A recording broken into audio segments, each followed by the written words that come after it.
Loss and damage has been discussed in the context of climate change and UNFCCC negotiations for a long time.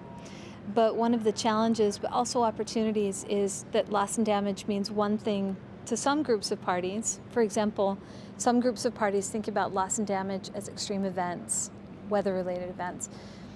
Other groups of parties think about loss and damage in terms of longer-term or medium-term climate change impacts like sea level rise and desertification.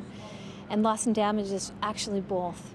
And one of the tasks that parties have here at COP17, as well as moving forward, is to design a work program to talk about loss and damage and figure out what to do about it and what role the convention could play in helping vulnerable countries deal with some of those impacts.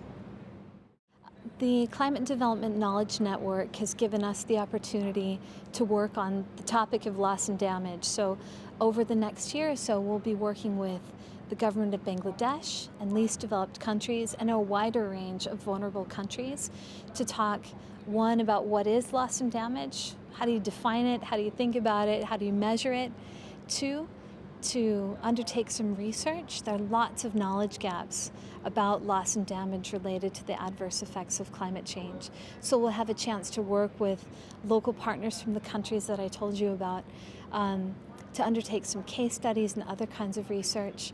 Three, we'll be supporting these countries in developing their positions on loss and damage in the context of UNFCCC climate negotiations, and support those countries in exercising leadership. They're at the front lines of climate change and really already feel some of the most adverse impacts. And they have a real role to play in leading and guiding discussions on loss and damage. And then fourth, so that it's not only discussion and not only knowledge, we really want to move from knowledge to action.